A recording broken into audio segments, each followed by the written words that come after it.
In the farthest reaches of the Andromeda spiral, where stars shimmered like scattered diamonds across an ocean of night, there existed an empire so vast that its borders could not be drawn, only whispered about. Entire civilizations rose and fell without ever knowing its name. Those who did know it spoke in hushed tones of one figure, the Galactic Emperor. He was not merely a ruler. He was a presence, a will, a force that bent solar systems to obedience and turned rebellious planets into ash. His fleets darkened skies. His word collapsed governments. His gaze alone was said to have sentenced species to extinction. For 3,000 cycles, none had dared defy him, until the day a human stood tall. The human's name was Elias Vorn.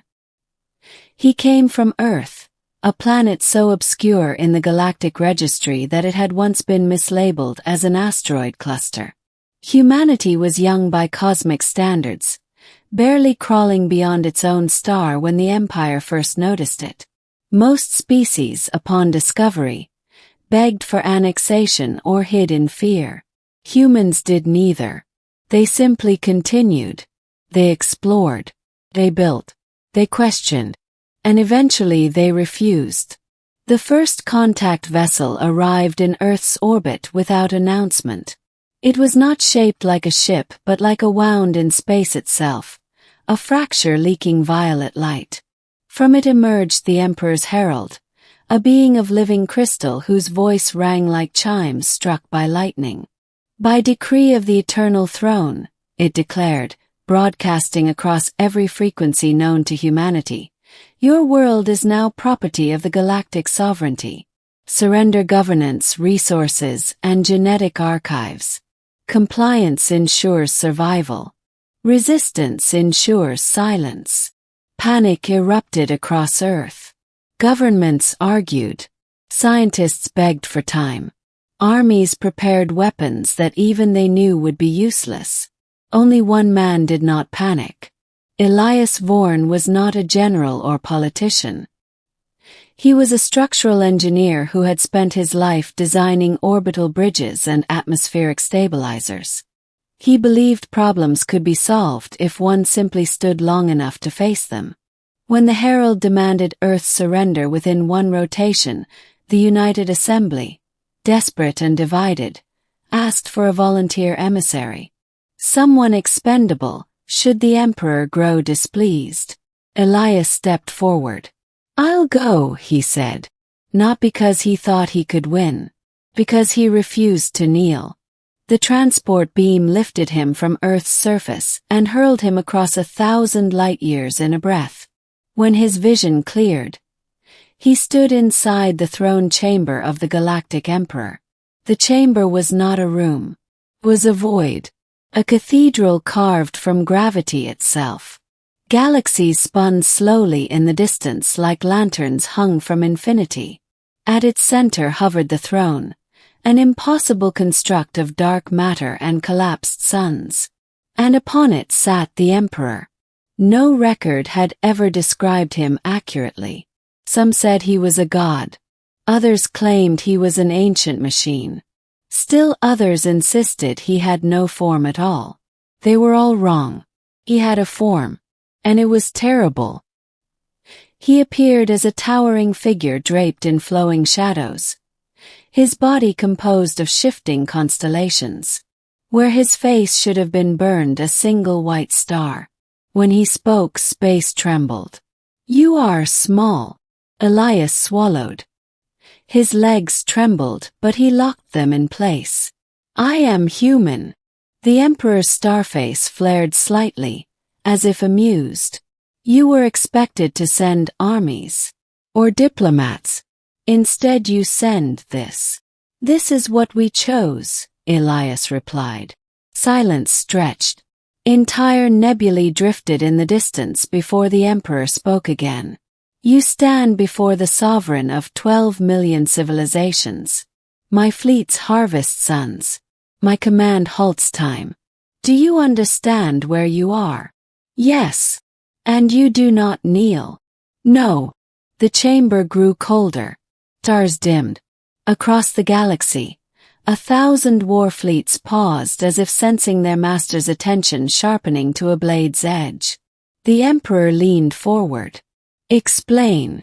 Elias had rehearsed speeches, logical arguments, diplomatic phrases. He discarded them all.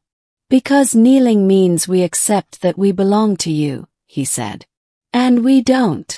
The Emperor's voice deepened. All belong to me. That's the difference, Elias replied quietly. You think ownership is the same as power. It isn't. A ripple passed through the void. Somewhere a moon cracked.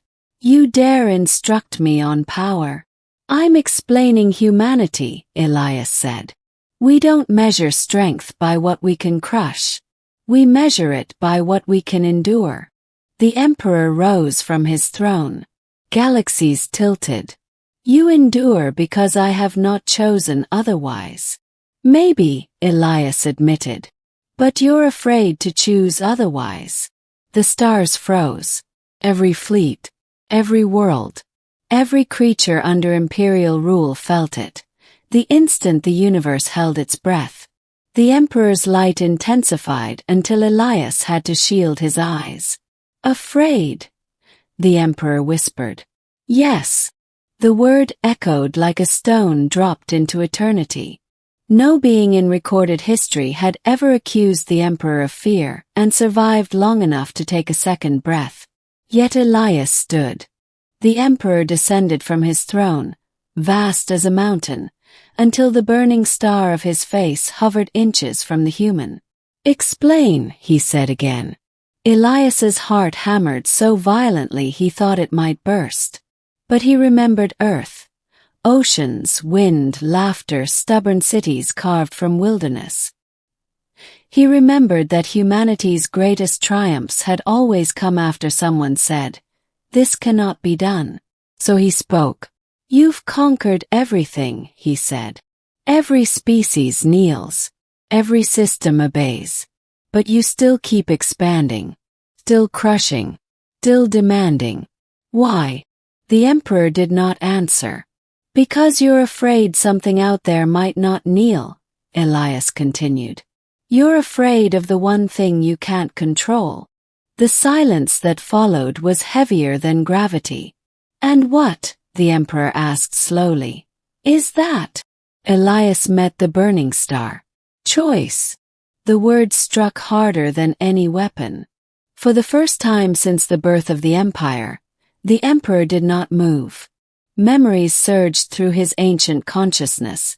Rebellions extinguished, cultures erased, stars consumed.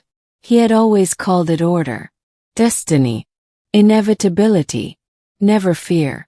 Yet here stood a fragile creature made of water and carbon, defying him not with armies, but with refusal. "You believe," the Emperor said at last, "that you can deny me."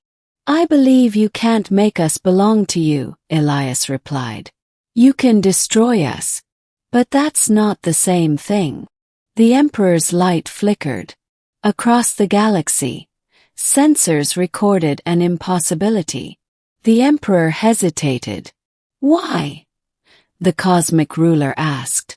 Elias took a slow breath. "Because belonging isn't forced. It's given. And humans don't give it to tyrants." The word tyrant rang through the void. The Emperor stared at him. Then something unprecedented happened. The Emperor stepped back. Not in anger. In thought.